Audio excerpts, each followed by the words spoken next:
Yeah, it's right. No, come on. I got the paid accounts. I don't want those shut down. Yeah.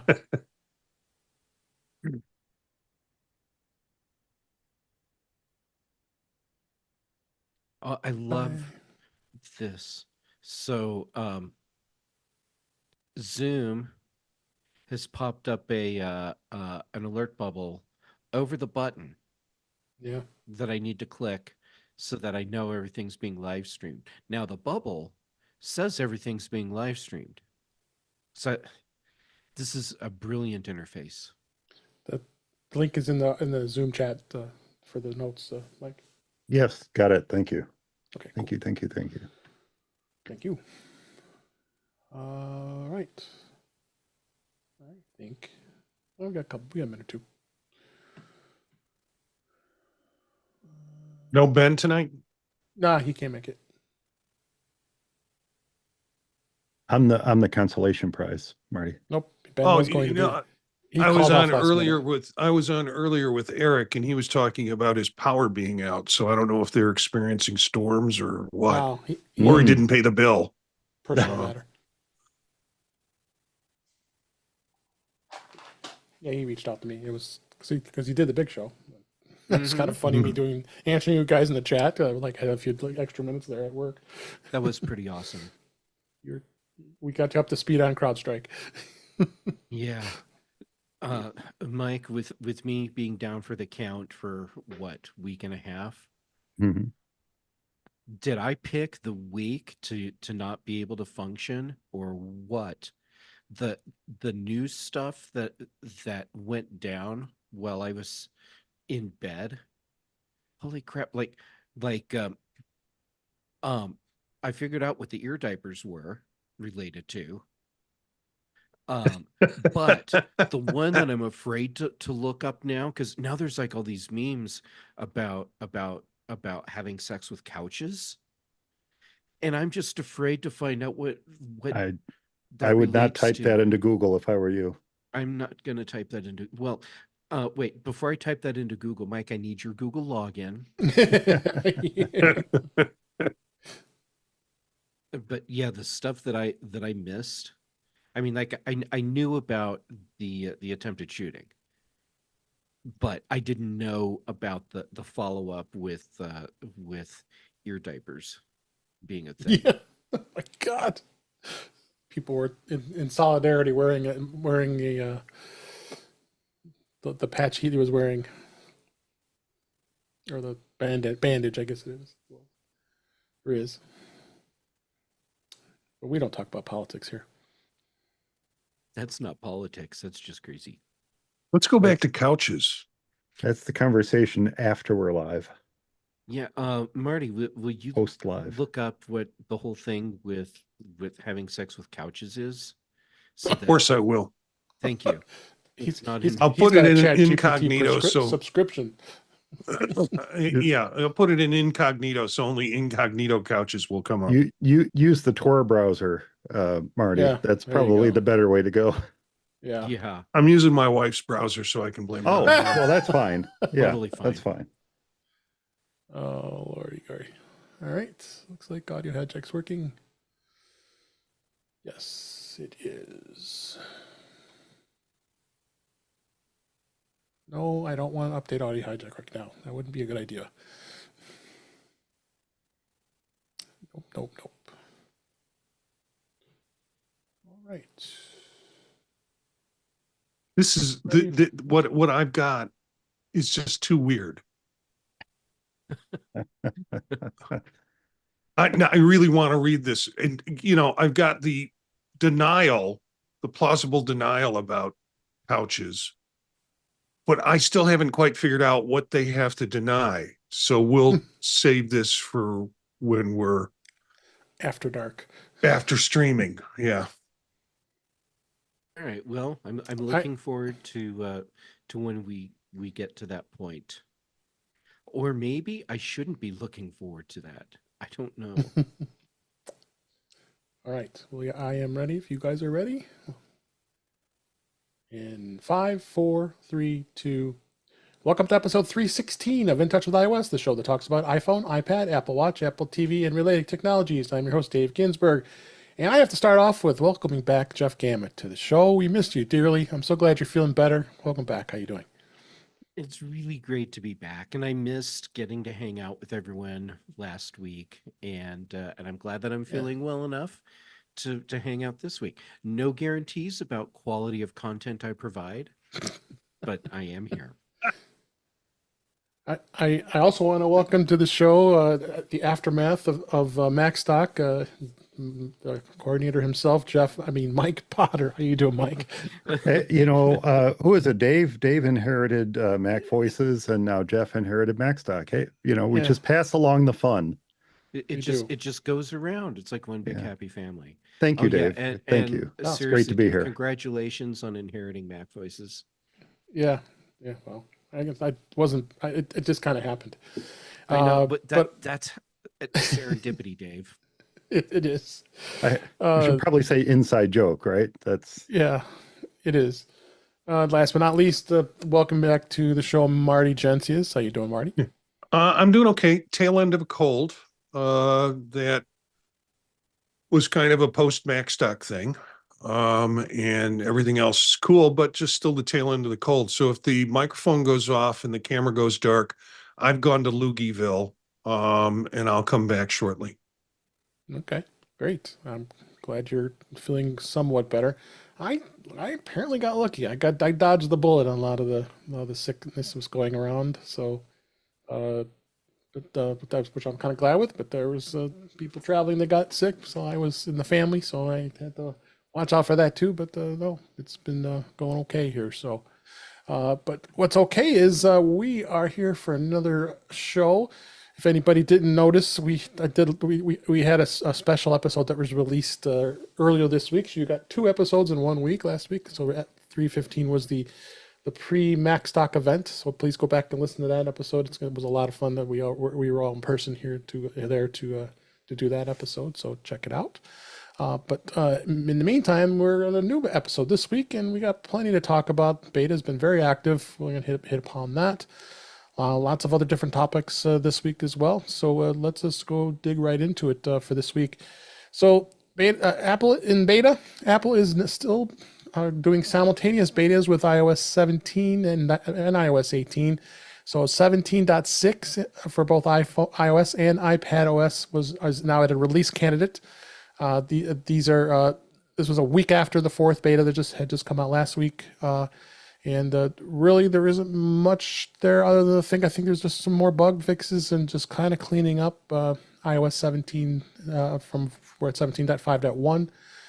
And now it's 17.6. I would anticipate it's probably going to be released next week as we record this for us people who stay off beta and put the current version on here. So, which would be me on my production device anyway. So good. The good Apple State keeps on top of that and keeps things going here. So, also they have release candidates for the Watch OS at 10.6. Again, not much in there as far as anything really notable. Same thing with tvOS 17.6. That's also going to be that's in the release candidate as well.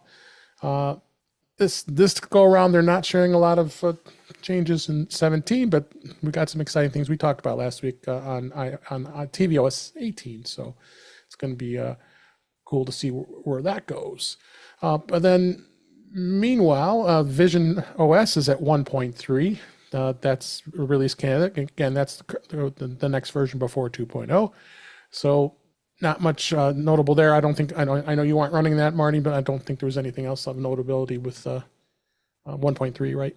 No, I can talk about the 2.0 developer beta that was just released whenever if we get to it. Yeah, we will get to it. I'm keeping good order here, keeping old and new to keep things so organized. I try anyway. So that's interesting, as well as Mac OS Sonoma 14.6 is also a release candidate, so we'll be anticipating where that's coming out as well. So nothing really new has been discovered. So just again, this is kind of a unusual beta cycle where they're doing a lot of aggressive updates to the current OS because people will be staying on Sonoma for a bit of time. Like people are going to jump on the next version right off the bat. So along with all the other devices, mostly. I mean, I think Mac people kind of wait a little bit, but people get anxious with iOS and the iPad OS. So we'll see where that goes. Then yes, like you said, we're also still going with iOS 18. Apple did release the fourth betas of iOS and iPad OS, as well as Sequoia's Mac OS was released to developers as well. They had made some more improvements with the iPhone sharing on that, and I'll talk about that in a bit here as part of the feature sets.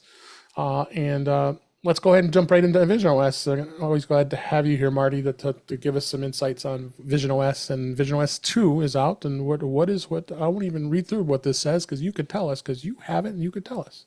Yeah, they just released a beta actually on Monday night, just before Eric and I recorded our show. And so I wasn't able to put it on until after the show. So some of the things, if you go into the developer information, the articles really don't say much about it, but if you go to the developer information, you can see what's new in terms of apps and and small things, creeping along. Two things that came out with this latest beta are they used to have a folder where they put all the compatible apps. These were apps that were not necessarily generally made for Vision OS, but they were things like stock, and they had some of the Apple standard apps like Pages and such in that folder. And it used to be a locked folder. You couldn't take anything out. You couldn't drag something out that you were using. Email was in there. You couldn't, to access mail, you'd have to go into that folder to get it. With this beta release, they allow you to be able to drag those apps out and put them in your platform. The other unique kind of piece is if you're looking at some type of media and you're in an environment and you want to lay down, you have to go through all sorts of adjustments to get the screen to stay within your eye view. Now with this beta release, you just press the crown once and it snaps into place whatever angle you're sitting at. So little teeny things you have to, again, these are buried. You have to kind of go through the developer information to find them. But I've, found them and started playing with them, and it's pretty cool. Great. And I like to see the progress when it's coming with Vision OS and the Vision Pro. So it's always great to have you to tell us all about it and continue on how things are going to be evolving with that device. So, also some of the other notable beta items is WatchOS 11, tvOS 18 have releases as well. That's the fourth beta in the developer side, again, we've been talking about it so much over the last couple episodes, and looks like the continuing on with the Insight feature and the enhanced dialogue feature on tvOS, so a lot of it is there for now as well, and not much else to say about those two. And then just go through and then go ahead. I'm sorry. Go ahead. Yeah, with the watch, WatchOS 11 update that was put in there, they added an app. Now you can't find it on your phone under the watch, and you can't easily find it on the watch. I had to go into the section, but there's a app called Vitals, and it's meant to collect your data while you're sleeping. And so I just, before the show, I went in, found it, and I'm like, oh, this is cool. But, you need 2 nights of collecting data while you're sleeping before it can start giving you heart rate data. There are some, as you page through that app, there are some expectations that you have to have in order to do it. So I'll try it out over the next, I rarely sleep with my watch, but I'll try it out over the next couple of days, just see how it turns up. Yeah, it is definitely, I'm not one to wear my watch when I sleep either. Honestly, that just, I think think a lot of people are like that. I think I don't think three of us here. That there would, I don't know about you, Mike. If you do you sleep with your watch? I do sleep with my watch. Okay. And yet I don't use a sleep tracker. So go figure. I don't know why. It's just, you know why I do? You know why I sleep with my watch? It's because every time I get an alert on it and it goes, bloop, bloop, it annoys my wife. That's why I do it. Yeah. Love is a beautiful thing. Yeah. She loves you. No, I've come to sleeping with my wrist off the edge of the bed so it doesn't vibrate through the bed as it's giving alerts all night. Yeah, exactly. Oh my Next thing you gosh. know, you'll have a separate bed for your watch. A whole Dick Van Dyke Wow. situation just for the Yeah, watch. right. Yeah, that's right. That's a first right there. I've heard that before. Uh, so, and they also released the public betas of like I said, iOS, tvOS, and iPadOS, and also we'll talk about Mac OS Sequoia. They released beta 2 for the public, and now the public can now look at the iPhone mirroring. And then one of the big things they did change with iPhone mirroring is that you can make the window a little bit bigger and you can change the size of it. So as we're kind of expecting, as beta goes on here, that you're going to be able to see different changes in every one of these when it comes to that. So so that's interesting. Mike, anything? Are you hear anything about beta Sequoia? I don't know if you don't play around that much, right? Since I lost my beta machine to the annals of time, it just got too old to run the latest betas. Yep. I haven't been playing with them much, but I did read about what you were just mentioning, and that's the ability to resize the window. The disappointment being that you're limited to, what is it, small, medium, large, something like that. You can't freely resize the window. As I thought about it, I get it. I understand why Apple made it that way. Now, maybe they'll eventually allow us to resize it, but they don't want an iPhone display with ugly black borders on the top or bottom or whatever. So they Yeah. say, okay, you can be small, medium, large. That's what you get. But maybe we'll get freely resizable iPhone windows one of these days. Maybe. If only Apple had something built into the operating system that allowed you to say arbitrarily draw window sizes. If only. Only. Yeah, if only.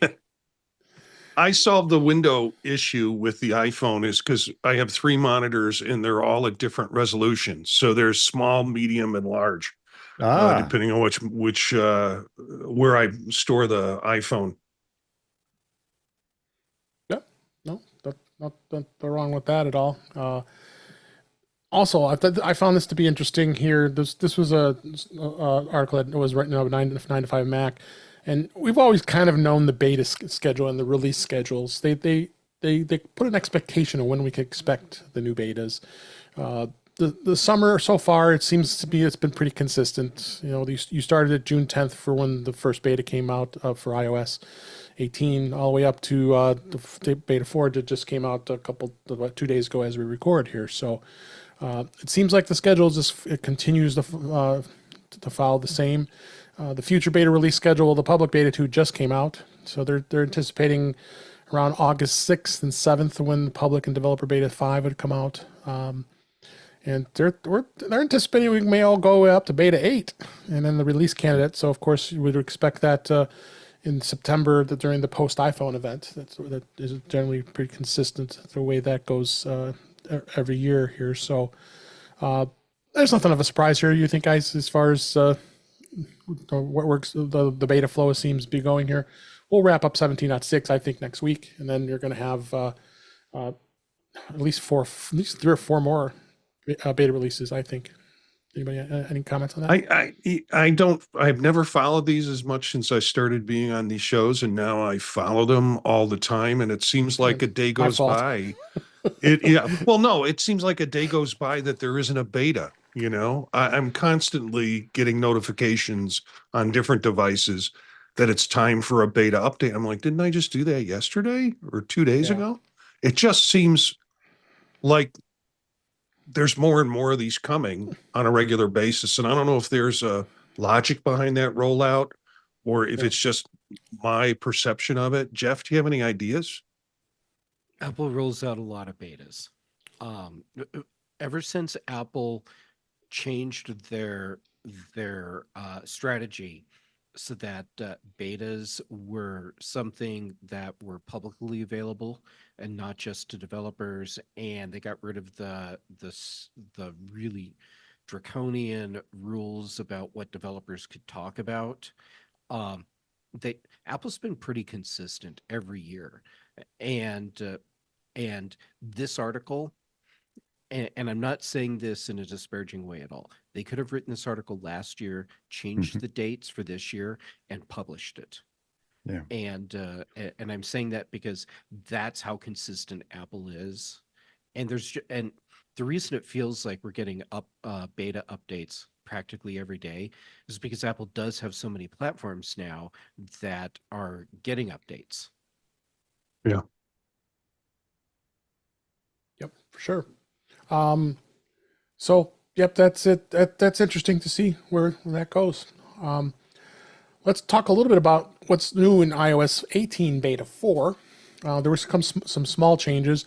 Looks like they've added some more CarPlay wallpapers. I'm gonna kind of look forward to that. In fact, I probably should be plugging this thing in my car and trying this on my beta device.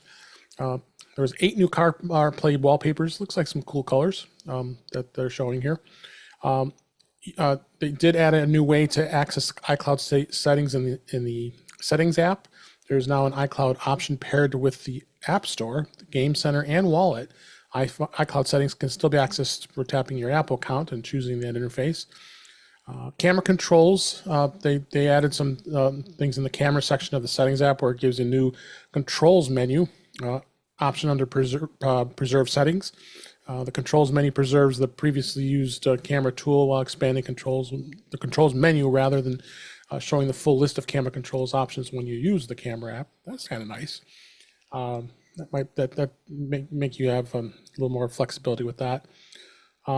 They did change the design of the hidden folder in the app library. If anybody knows, you can hide apps or you can lock apps where people can't get to them unless having the extra layer of security like a Face ID or a Touch ID. So it doesn't stand out as less. A lot of cosmetic stuff they really add here as well. But they keep enhancing the iPhone mirroring, which we just talked about. Control Center, I'm excited with the Control Center customizations that you're going to be able to do here now. And some new assistive touch features in accessibility. There's a new Type to Siri and Apple Watch mirroring options in the assistive touch. Well, we had Apple Watch mirroring before previously, so this continues to evolve when it comes to some of the settings, and I find it fascinating to see how it evolves, and then we bring the show to the point where the iOS 18 is released to everybody, and then we're just going to go back and rehash it again because it's just fresh in our minds. We're always talking about it. So, How do you keep this stuff in your head? I mean, there's it's so hard. much. It really is. It's like new discovery every day when you hear something, and then it's like, okay, where's it going to get stored in my brain, and when am I going to remember to recall that? That's the problem. Then people start asking me, and I was like, "Oh wait, I think I remember talking about that." But then I come back here and it's like, "Oh yeah, it's all flying through my head here." So it's a challenge, I can tell you that. But once it's released, you get it really locked in. Did you want to add something, Mike? Oh no, Marty's comments just reminded me, when I work with clients or work with family members and explain the solutions to a particular problem they're having with their technology, very often I'm asked, how do you remember all this stuff? Yeah. And I think it's the same answer, Marty. It's the repetitiveness of doing it over and over again. And in Dave's case, the repetitiveness of talking about the new betas and what's coming out in the betas. And then when it's finally released, talking about it all over again. Dave talks about all this stuff. I don't know all this stuff because I don't follow iOS as closely as obviously he does. So I think the answer is the same. It's that it's that repetitiveness and answering the same, well, in the case of tech support, answering the same questions over and over again. It Mhm. feels like you know what you're talking about, but you're really just answering the same question for the 10th time in a week. Kind of the same thing with Mac OS. I mean, because I work with it professionally, not only as well as personally. Mac OS always has its intriguing things you have to you find and look forward to, and then not only I promote it here, I can promote it at work too, because then we can start looking forward to some of these features that the users can use in their daily productive life and work. So it is it's always that's why I love doing the show, because we get to see as far as all the different stuff that changes all the time in Apple, and Yep. so I can put Windows in the back of my mind and stay right with Mac and Apple. So I want to make sure I give a shout out to everybody in the chat tonight. It's at youtube.com/intouchwithios. It's great to see Cletus and Brian in the chat, as well as a number of other people. Thanks for being here tonight and giving us some great comments. So Hey, make sure Dave. you're, yes, sir. I just want to point out that it was so cool getting to see Cletus and Yeah. Brian Mm. in person at Absolutely. Macstock. No, definitely, yeah. Please. I know you didn't have a chance to do any post Macstock stuff, but I'll welcome you to give your insights on that. It was a wonderful event. Mike, you put so much work into making Macstock happen, and my feeling is that there was so much great content because all the sessions were wonderful. But even if the sessions were boring and bland or not interesting, which is not the case, they were Not the all case. wonderful. Mhm. They were wonderful. Yeah. It would still be worth it to be there just for the community, because Yeah. it It was, was.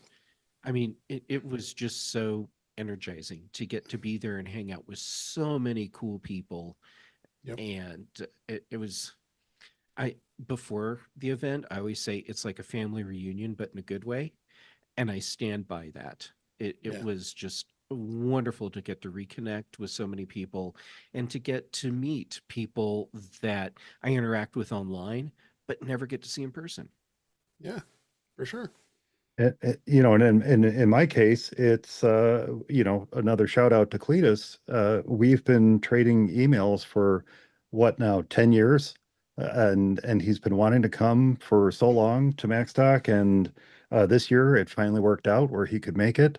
And while I don't get to interact with him as frequently through the chat rooms as you guys do, because I know he's in here quite frequently, it was really nice to be able to meet him and talk with him, and actually finally put a real face, to the name that I've been communicating with all these years. So yeah, that Yeah. sort of thing is really special to me. And the number of first timers who are at Macstock this year was just great. Great Yeah, to see that was everybody. that was Mhm. exciting to see a lot of new faces. Yeah, Oh, I kept running into new people in the hall, and I'm like, "Is this your first time here?" Yeah. What do you think? This is great. Oh, that's nice to Yeah. You know, hear. and they're like, Yeah. "We want to come back again next year. This is just great." love it. That's really nice to hear. Yeah. It, Yeah. it's really just a wonderful event. So, Yeah, Mike, we can't thank talk you. about Macstock enough. I mean, come on. that's why Seriously, I'm glad Mike, you brought it thank up, you Jeff, for because I putting didn't know. I Macstock. would thought the audience will want to hear more of this, but I think they want to. Yeah. Dave, here's how excited I get about Macstock. I was in the process of working on my presentation for this just past Macstock, and I came up with an idea for next year's presentation, and I'm texting Mike. Like, I don't know, it was at night, I guess, late at night, maybe. And I sent Yeah. Mike this message. A little like, delirious. hey, here's my idea for next year's presentation. And he's like, holy crap, man. I'm just trying to get this year to pull together. So Yeah. don't throw that at me now. I say that with love, Mike. Well, and I'll be honest, let's say, I can't remember if that interaction was before or after this interaction I'm about to mention, but no sooner did Kirsten finish her talk than I went up to her on stage and said, I got an idea for your talk next year. And we were already starting to discuss what her talk will be for Max Talk 9. So That's awesome. bring it on. That's awesome. Yeah. So no, like, I'm glad you were able to get some of your feedback on that, Jeff, since you missed us. Oh, Mike, the I last. came up with another idea. Maybe a workshop. I'll share it with you later.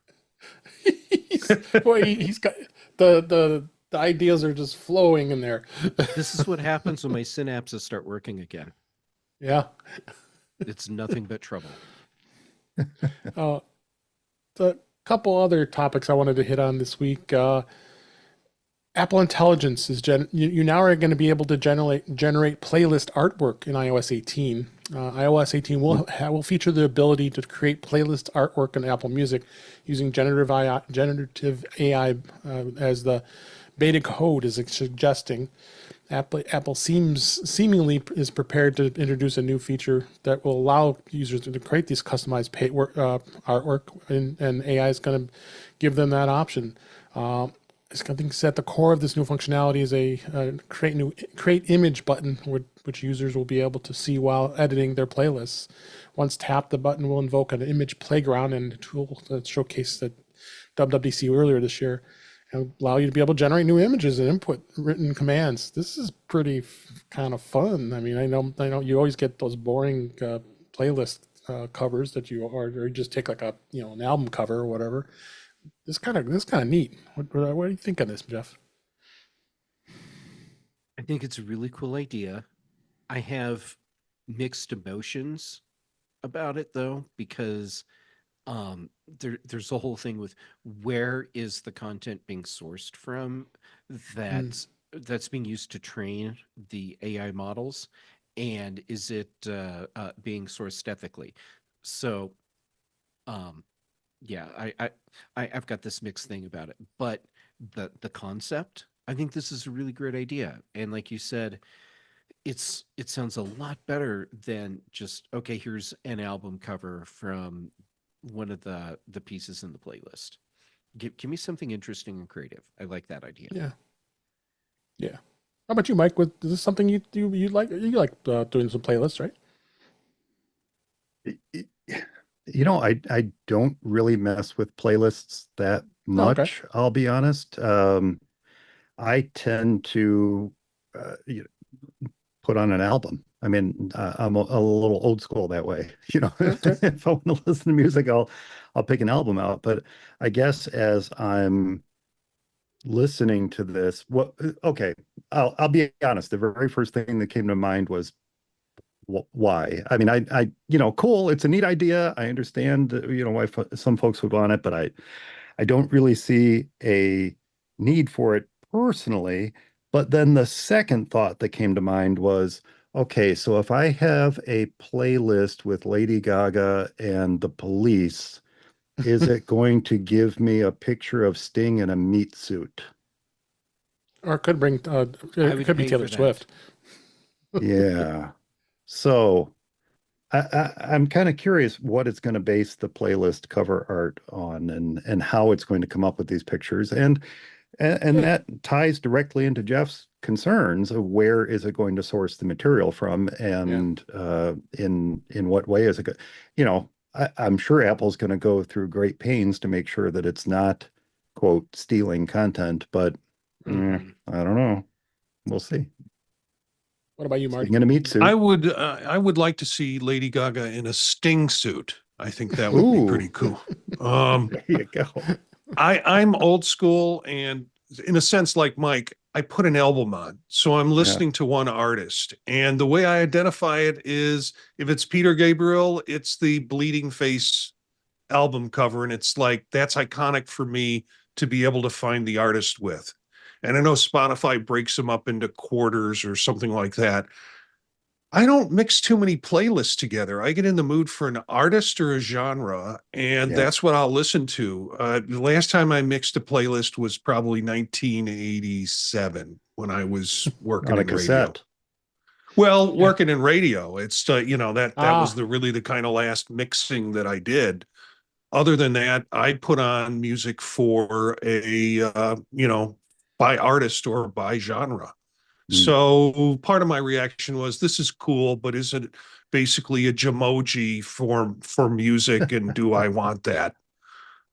When I want to find Peter Gabriel, I want to find Peter Gabriel or Peter Gabriel like things. So Well, I knew I liked you, Marty, the second you mentioned Peter Gabriel. So there you go. Yeah.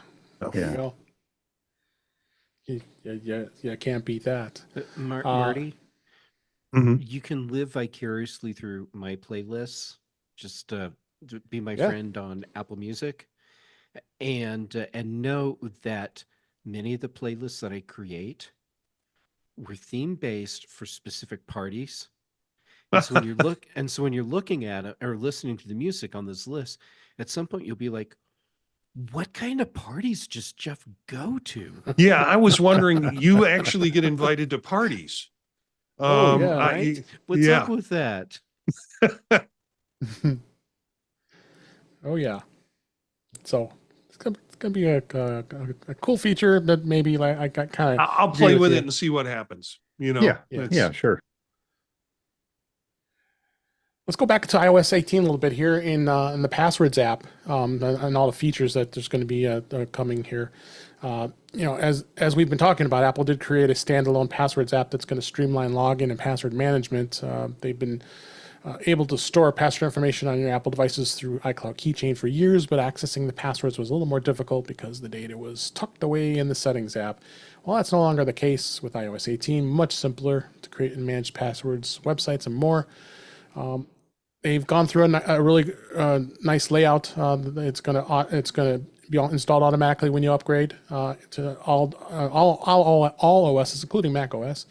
And it's a very simple layout. But the search bar on the right, and you can look up the information that you're looking for. If you already had the iCloud keychain feature, all of those saved logins and passwords will be ready to go when you authenticate with Face ID or Touch ID. So and you also can tap into any of the sections of where it's listed there and be able to get the individual entries as well as each entry will have fields for site and app name, username, and so on and so forth. And then you're able to add logins and passwords very easily just by tapping the plus button and being able to change passwords, delete passwords. Authentication codes will be two-factor authentication codes that would come up. You tap the plus button. You can either scan it with a QR code or with the camera, or which is a common way of two-factor. It's also going to support passkeys. Jeff, you've done topics on this before with passkeys. Do you think this is going to be something that's really going to enhance the passkey experience with the Passwords app? I think it'll make the passkey experience more accessible to a wider audience. Now, if that qualifies as enhancing, okay, cool. But the passkeys are such a great concept with a hot mess implementation right now. So while this is going to help, I don't think this is going to help enough to really kickstart widespread adoption. But anything that we can do to make passkeys more accessible to a wider audience, that's sending us down the right path. So good for Apple. Yep. And it's also going to be great that, as you know, it's going to sync across all devices, all your Apple devices, and the security you can expect is going to be top notch, second to none, where it'll tell you about if you've reused a password, if there's a compromised password and a data leak, then this is pretty standard stuff you're hearing about that our favorite is 1Password.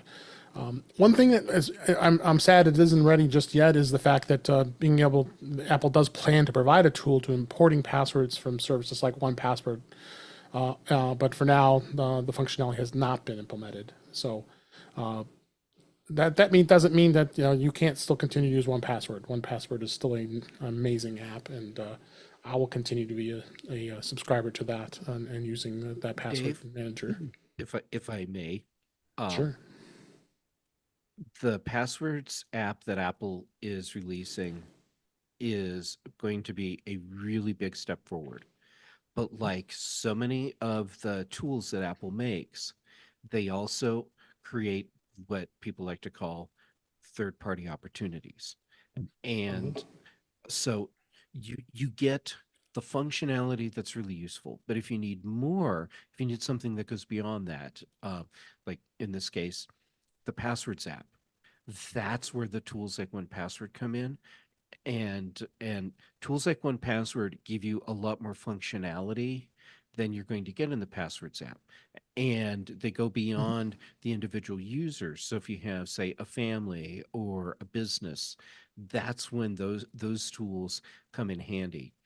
And we're talking about tools that let you store a lot of different types of information as well, and they're designed for that from the ground up. Yeah. Whereas if you're storing a lot of extra stuff in the passwords app that Apple will offer, it'll be in some cases kind of like a kludge to make it work. So that's, I guess that's a long-winded way of saying um, tools like Apple's password app are not going to get the people that know what they need to switch and abandon tools like 1Password. Yeah. Arnie, you got any thoughts on this? First thing I noticed when reading the article is the layout of the password apps looks so much like reminders. And then I got reminders open and played with a little bit just to see if it kind of followed the same flow. I am really liking the password app. For some reason, I like it all those engines under the same hood. And I have 1Password. I can tell you, I've got stuff stored in it, but it's not necessarily my go-to.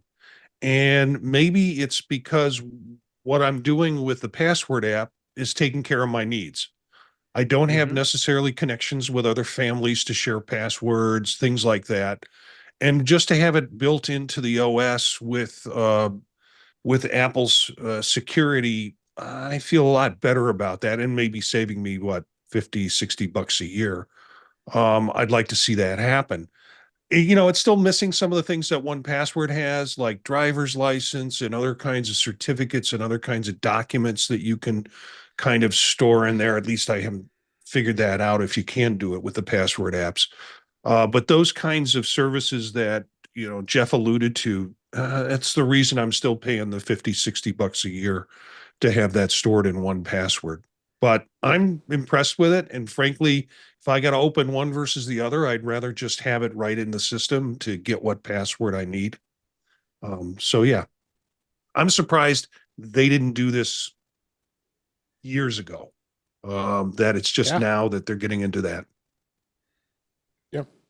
How about you, Mike? I mean, I remember correctly. You use a password manager, or do you just use iCloud Keychain, or how do you manage your Oh no, passwords? I use a password manager. I used 1Password for years and years and years. And recently, within the last year and a half or so, I switched to Strongbox and have found that to be a decent analog for, well, let's just say 1Password Classic.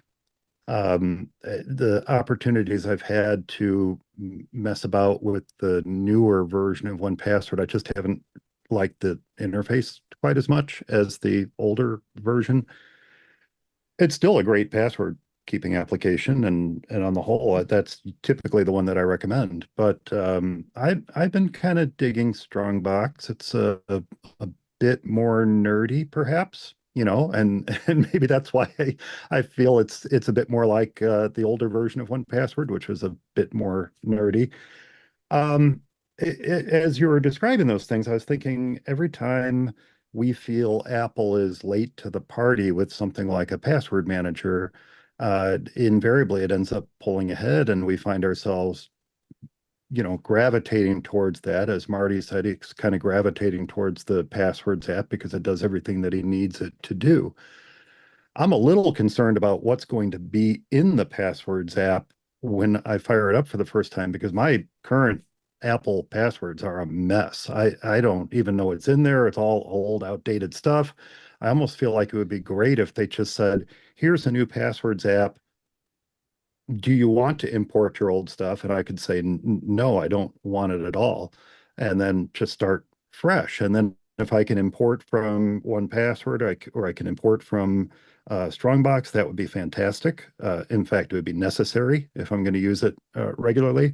But then Jeff brought up the great point of, what about all the extra stuff? All the extra stuff that 1Password and Strongbox can store for us.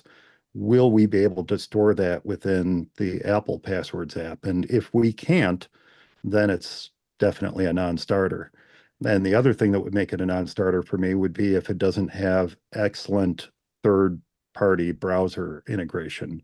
So those are two things I'm kind of waiting to see what happens with the Passwords app. And maybe I will end up gravitating towards it, and it'll become my primary Passwords app. But for right now, I think I'll probably stick with Strongbox.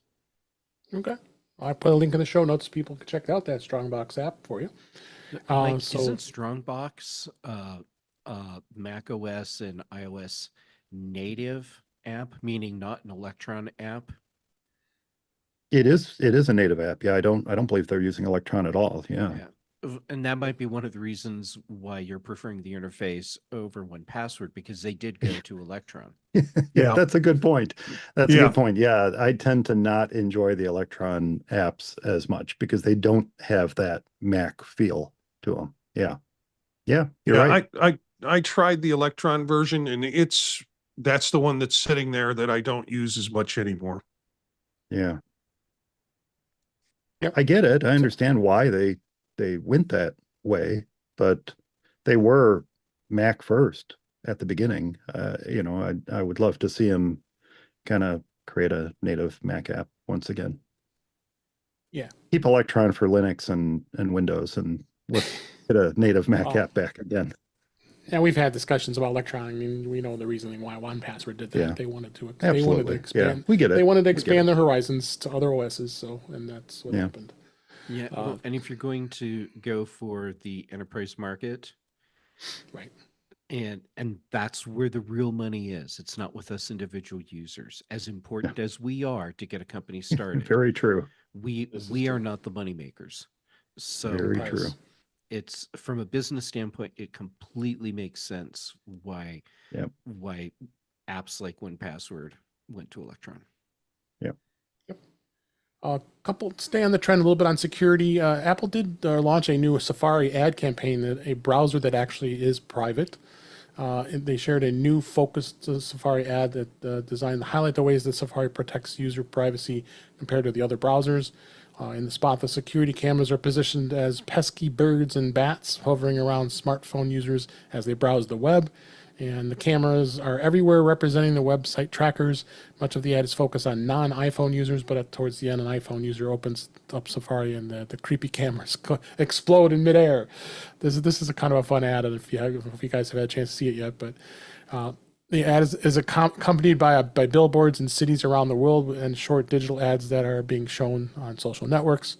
It's also being highlighted in recent privacy updates made on Safari WebKit blog. So, as we probably know that the Safari has the IP addresses are hidden from known trackers in Safari, and they can be used to identify users across websites. Plus, location information is not shared without express user permission and with optional time limitations. If you're an iCloud Plus subscriber, you have additional protections like iCloud Private Relay, Safari private browsing, and separate sessions for every tab, so you can tell if two tabs are coming from the same device. And then tracking preventions, they specifically have, and you can go to the apps, Safari Advanced and Advanced Tracking, and fingerprint protection on the iPhone. So there's a lot of Safari protections that Apple says, this is according to Apple, that's not offered by other browsers such as Chrome, which makes Safari the ideal choice for privacy, but you're comparing Chrome, yeah, okay. This is interesting. There's some good stuff in here. I know, Mike, you were talking about the Arc browser. That's probably even more, where would you compare the privacy with that browser versus what Safari is being offered by Apple? Me? No, I don't use the Arc browser. I do use Firefox. Oh, And okay. it's I interesting thought that you meant an Arc browser. I'm sorry. no. I'm a Firefox user, so So am I. it's interesting. It'll be interesting to read through that. I hadn't read through that yet to see how they compare to Firefox, because Mozilla has had a fantastic comparison on their website, talking about the privacy and security features of all the various browsers compared to Firefox. And, they're pretty fair about it. In fact, I believe they even mentioned that the privacy and security features of Firefox and Safari are pretty much on par. There's a little differences, here and there, but they're fair about it. And they say, look, they do offer this and they do offer this. Maybe they don't offer that, but we don't offer that either, that kind of thing. So anybody can compare themselves to Chrome and mention how much more Come out secure they ahead. are when it comes to privacy and Yeah. security. Yeah. And then, but no, I don't use, Okay. use Arc. No. All right, Firefox Marty. on the Mac and on the phone. Yeah, me too. Yeah. Marty, you have anything to add about this Safari project? I think the ad is great. It's made me want to use Safari more. I'm much more familiar with the Chrome interface and unfortunately wind up using it much more than I should. So I'm trying to transition to Safari, but the tabs in the windows and all the stuff on the side and the groupings, it just kind of confusing for me in terms of laying stuff out and keeping tabs and keeping folders together of stuff that I want. I've been doing it on Chrome for a long time. Interestingly enough, we were playing around with Ecamm today and something wasn't going well. And I understand you should be using a Chromium browser or an Edge browser for Ecamm. We tried Safari and it worked.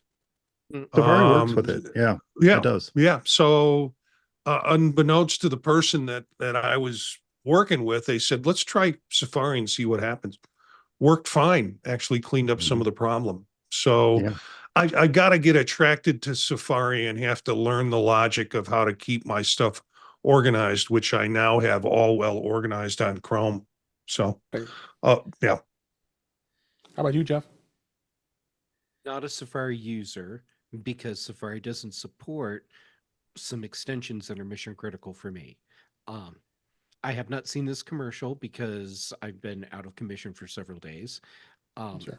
Here's my question, and this gets totally nerdy, but if Apple is touting how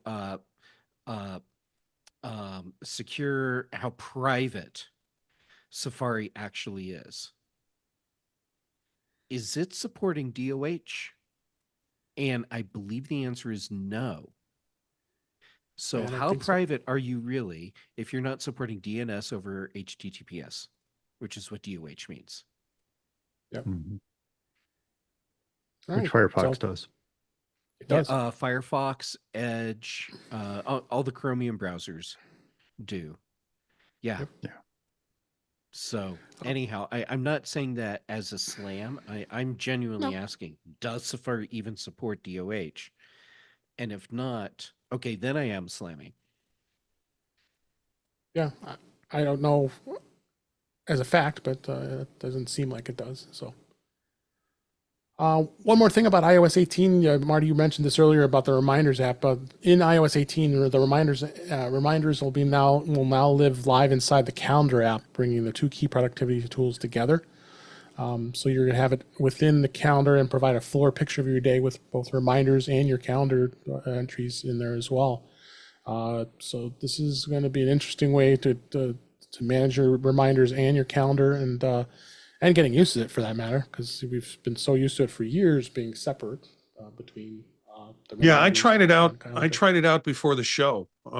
Just because I'm not a frequent reminders user, I use things and I use other Yeah. stuff for my flow. Yeah. But I want to see, it says it's in here, and let me go ahead and check it out. And sure enough, yeah, that's pretty cool. It is? Okay, good. I haven't tried it yet, but so I just want to make sure we mentioned that from what you had mentioned earlier. Let's hit some of the news stories that happened this week before we wrap here. Apple Intelligence. It's not going to be trained on YouTube content, says Apple.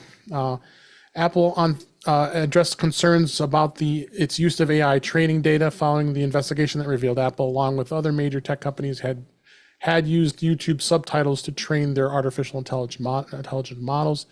This is an investigation by Wired earlier in the week here that reported over 170,000 videos from popular content creators were part of the data set used to train AI models. Apple specifically used this data set in the development of its open source open ELM models, which were made public in April earlier this year.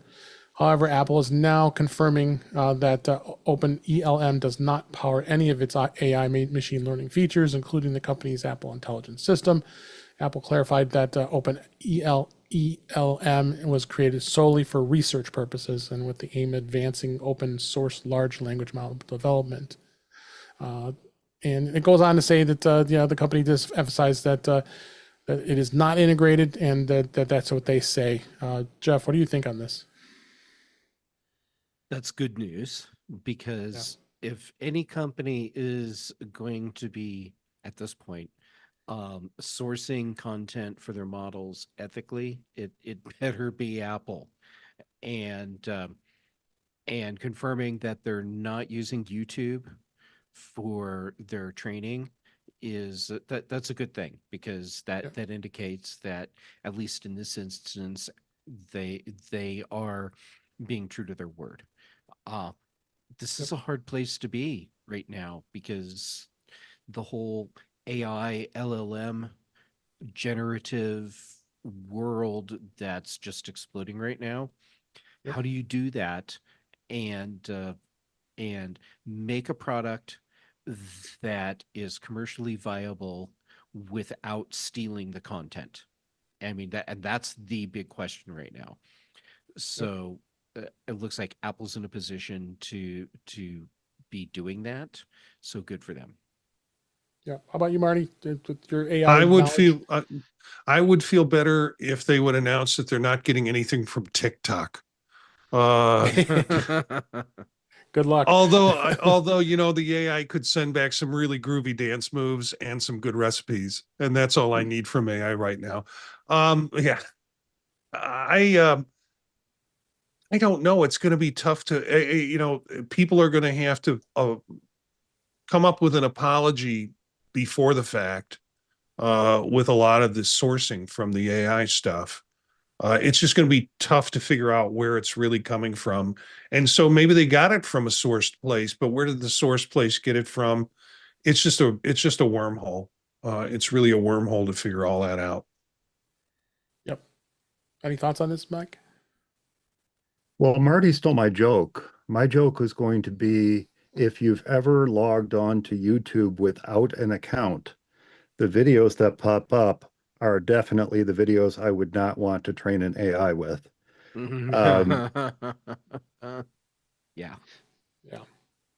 But yeah, it's Jeff and Marty have both raised very good points about this. I don't know. I mean, great artists steal, right? And if you're going to create a generative AI model, you kind of have to have something to base it on. And so the content that's out there on the internet seems like it would be fair game. And I think that was the thought process that went through the original creators' minds of these systems. But yeah, when actual copyrighted content starts working its way into the content that's generated by these AI systems, then we got a problem. So I don't know if reporting your sources is enough. I think more work needs to go into assuring that the systems use the content that's borrowed in a fair and equitable way rather than just ripping it off outright. I don't know. I don't think anybody knows the answer, and that's why there's so much confusion over this. We don't know. These systems, they don't even understand fully how these systems work, let alone how to tell them not to steal. So yeah, it's going to be an interesting few years ahead of us.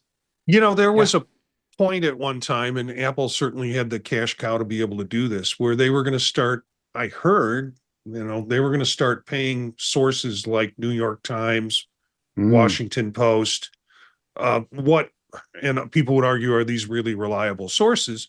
But at least genuine news sources, Reuters, whatever, in a way to kind of say, yeah, we're going to use some of your stuff. Here's some cash for it, for the process to be able to license it, and we'll cite it when it comes out. And that seemed to be like a really up and up way of doing AI in terms of combining that. Yeah.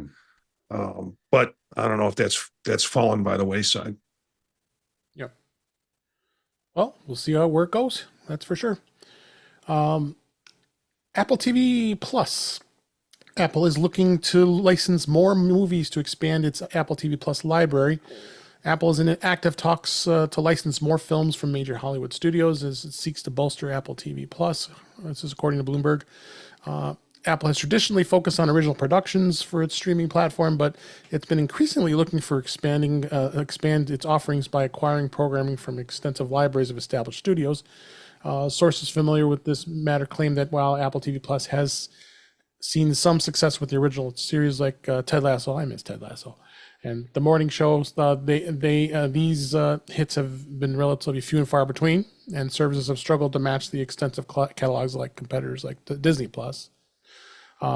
We reported last week that 72 Emmy nominations this year for Apple TV Plus, and it has not gambled the same subscriber base as its competitors. According to research firm, only about 11% of U.S. households has Apple TV Plus, compared to 55% with Netflix. It's a fair comparison.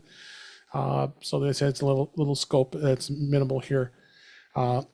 Apple has already begun experimenting with licensing, and earlier this year, the company licensed approximately 50 movies from Hollywood studios for its service in the United States, adding popular titles like Titanic and Mean Girls and a number of others.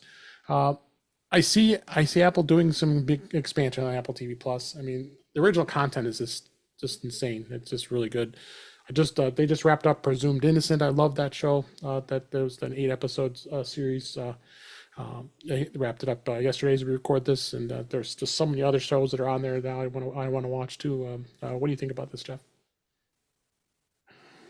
Apple is making great content, and to be able to continue making great content, they need to increase their subscriber base. And a great way to do that is to increase the number of movies in the library. So, yeah, this just seems like a smart and very logical business move for Apple at this point. Yep. What do you think, Mike? Apple has been in an interesting position to kind of upend the way streaming television is done. And they've been doing a really, really good job of it. And I was thrilled to see that they weren't following the model that everybody else was following until recently. It's almost like they brought somebody in from one of the other streaming networks who said, no, no, no, we have to do it this other way. And then suddenly things changed. They have the money and they have the resources to continue producing original television content and original motion picture content, if you will. I have any of you watched any of the licensed content on Apple TV Plus? I have not. I only watched the originals. I have no interest in streaming Planet of the Apes or whatever they happen to license this month. Yeah. Maybe I'm alone in that regard, but I would much rather watch Sunny, or I would much rather watch Trying than a movie I can rent on Blu-ray. I have a feeling we're in the minority, Yeah. because like you, I'm not watching a lot of the extra licensed content. Excuse me. But if you look at the way a lot of that content is brought in, it's part of a promotional thing. Yeah. And so like there might be some other movie that's about to come to streaming that's related to the content, or Apple is producing something that ties into the content. Like with Monarch, needed to give us some Godzilla content. So from a promotional standpoint, I can see where this is a valuable tool for Apple. Whether or not you and I are the audience for that extra content, well, that's a different thing. And yet, that stood alone. That stood alone without needing to watch the Godzilla movies. You could Mhm. Mm-hmm. you could you could immerse yourself into that show and fully understand what was happening without needing to know everything that's preceded it for the last, what, 70 years. Um, so Yeah, they did a great job with and that. Time Bandits. Time Bandits is another great example. Where's the 1981 flick? We don't need to see that in order to understand Yeah. the new show. Yeah. So Mm-hmm. I, mm, I don't know. I'm torn on it. I really wanted them to stand apart, much like their devices do, much like their other services do. I wanted this service to stand apart from the others and not become a Netflix and not become an Amazon Prime and not become a Hulu or whatever. So I'm a little concerned that they're starting to move in the wrong direction from my viewpoint. Not that that matters at all, but from my viewpoint, I'm sorry to see that they're starting to go the little bit more traditional route. But their content focused on just the Apple original content is without peer. Absolutely fantastic stuff, Mm-hmm. and I look forward to almost every new show. There's a couple genres I don't really get into personally, but Sure. I've watched pretty much anything that they make available. I've watched and have enjoyed. I've not started Lady in the Lake yet, or Land of Women. I do want to watch both of those, but yeah, just fantastic content. And to hear that Apple, who, still has billions of dollars in the bank, is concerned about cost cutting is a little concerning. Well, Yeah. there's a difference between cost cutting and reining in out of control spending. Yeah, And yeah. my Mm. guess is that it's more of the latter than the former. Yeah. Because Yeah. if you look at Fair the new point. season of Severance, Yeah. per episode, it's costing more than a lot of top end sci-fi series that are super heavy on special effects. What's your And point, Jeff? and okay, fair. I stand corrected. But I mean, for a show like Severance, I'm thinking that the special effects budget isn't so big, or shouldn't need to be so big, that it dwarfs uh, what is being paid for other sci-fi special effects heavy shows. Yeah. So where's that money going? Well, probably into salaries mostly. Yeah. You Ron, you know, got the last word. yeah, thanks. Both you guys have said so much that rings true for me. I have turned into an Apple TV Plus fanatic primarily because of the Vision Pro headset. That's my content Mm. provider for me on Vision Pro. And then getting into the content that's produced, it's so good. No, really no interest in Monarch, and all of you guys started talking about Monarch. So of course I started watching Monarch, which led me to purchase all of the Godzilla movies plus Godzilla minus one. And so there are some that content does that they produce drives you to other things. This Here's 50 movies for 30 days that basically I've seen on Apple TV is that front page that says, here are all the things you can see this month on Apple TV. And they bring up some movies. Reminds me of the old HBO days where Mm. you would get the little, you get the little pamphlet, you go to a hotel room and you'd hope that it was the beginning of the month because that's when all the new stuff was on. You don't want to go to a hotel at the end of the month because you're going to get all the stuff you've watched on HBO before. But it's that idea of here's some set content. It's going to be there for 30 days. Watch it if you want to. And when I go through what they have, the movies that I want to watch, I've already purchased. So they've Mm. already lost me on that. So yeah, I'm sure there's a group of folks who aren't as media hungry as I am in terms of owning content that will find good value in added value in an Apple TV Plus subscription with the movies available. Talking about getting some from Disney or getting some from Warner Brothers, or who are happy to sell the content to other providers. I just don't know if that's gonna entice me away from, if I have a Disney subscription or if I have another kind of subscription, is just having a few of those on Apple TV is going to say, that's it, I'm dropping my Disney. But if you don't have Disney, maybe some good stuff will come across. Yep. All right. That was a great discussion on Apple TV Plus. We'll bring in a couple comments in the chat about this. Brian says Apple TV has the best programming. I hope they don't mess with this too much. And then he also says adding more licensed programming could very well lead to higher prices for that service too. So that's definitely true as well here. So one last story here before we wrap up here. Apple actually added Apple Maps to the web. That just got announced yesterday as we record this. It now has launched Apple Maps on the web feature, which is now available in a public beta capacity. Apple Webs and from the web works in Safari and other web browsers, allowing users to get directions without having to open up the Maps app. Maps app on the web works just like the Apple Maps, and the Apple Maps on the web works just like it does in the Maps app, where so you can get driving directions and walking directions and such. And view ratings, hours, all that stuff. So it is going to be like a alternative to Google Maps, which has been long been the most popular web-based mapping option. So looks like Apple's trying to compete a little bit with Google on this. What do you think, Mike? Great.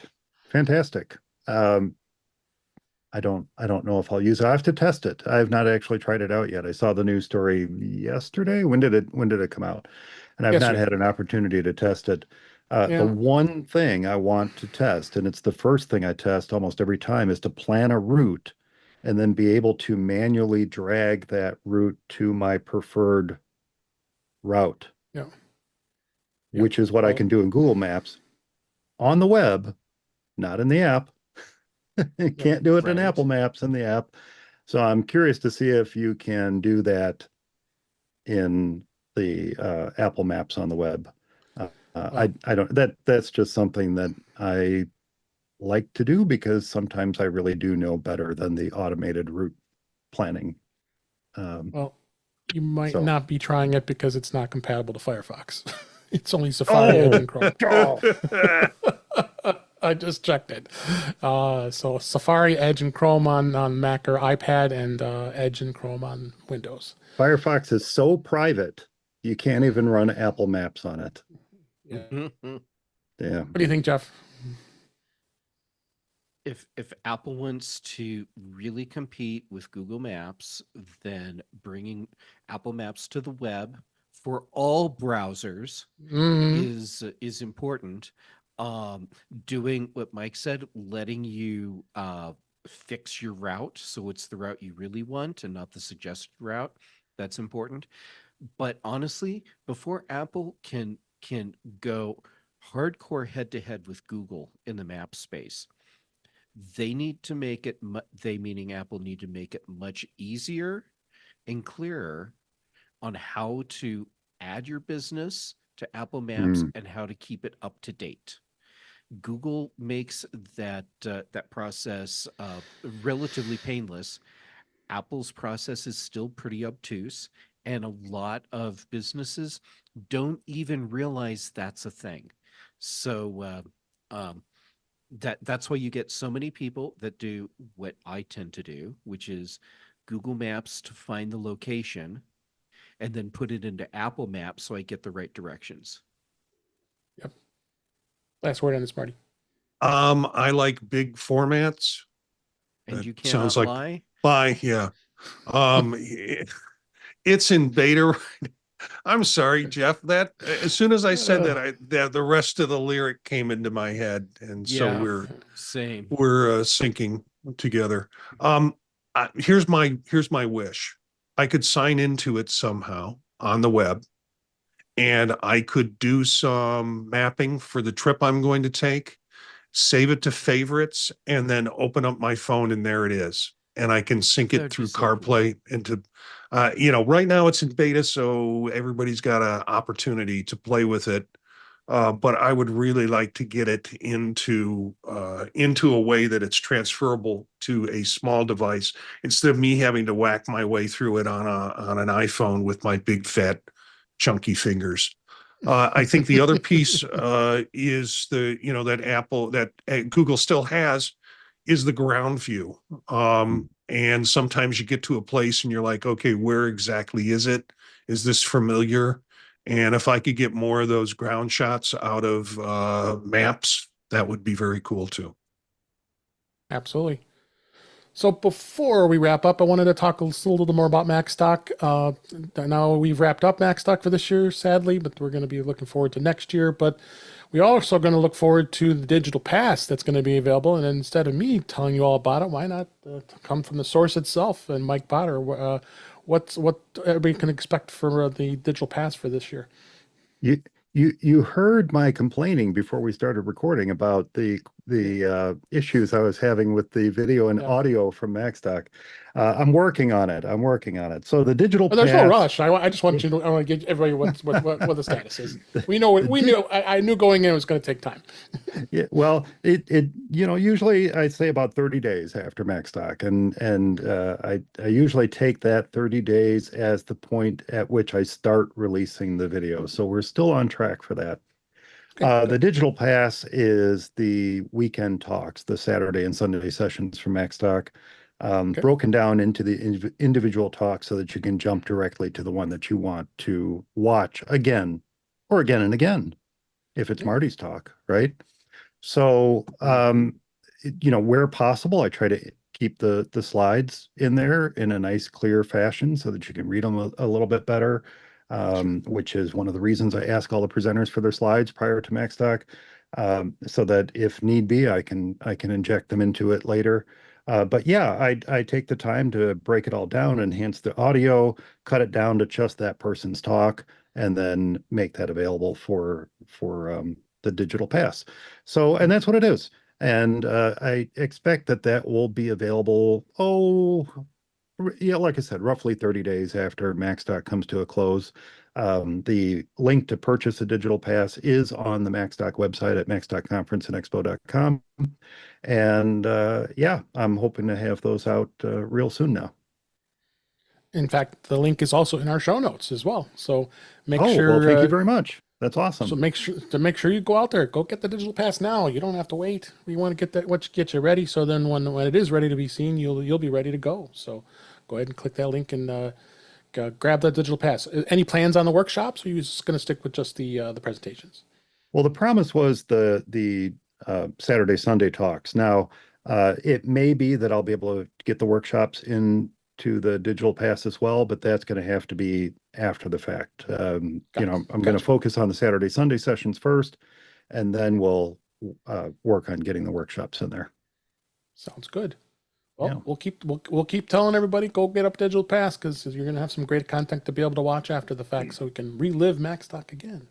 Relive MacStock, and I have to start. I have to get going on MacStock 9, Dave, because That's right. I need to give you something to talk about over the next few months leading up. And I'll have to get my presentation in too. So. Yeah, that's right. That's right. Have you submitted a topic yet, Dave? I have not. You're way ahead of me. I am a slacker. I am for sure. So, thanks, Mike. And then I know what Marty's submission is going to be. Yeah. What's my solution? No, your submission, your talk submission for next year. I know what that's. What is my talk submission for next year? What do you think? Well, I have a few ideas. You alluded to the fact that I've turned it down multiple times prior to MacStock. You mentioned that more times than I can count over the entire weekend, Marty. So I think I know what your talk submission is going to be next year. You might have convinced me. But I'm willing to take a shot at anything workshop and or presentation. I kid because I love, Marty. Yeah. Yes. Yeah. Well, we got a lot more to look forward to as well. Make sure to go to macstockconferenceandexpo.com to go ahead and sign up for that digital pass, or go to the link in our show notes. We'd love for you to grab that content. Okay. Thanks, Dave. So, absolutely. With that, let's go ahead and wrap up for this week. That's a wrap for this week. Please send your comments, questions, and suggestions to our email address, which is feedback@intouchwithios.com. You can follow us on Mastodon at intouchwithios, at techhangout.social. Support the show. Buy me a coffee at intouchwithios.com/coffee. We would really appreciate it. You can also become a patron of the show by going to patreon.com/intouchwithios. We have 2 tiers available to support the show. We would really appreciate it.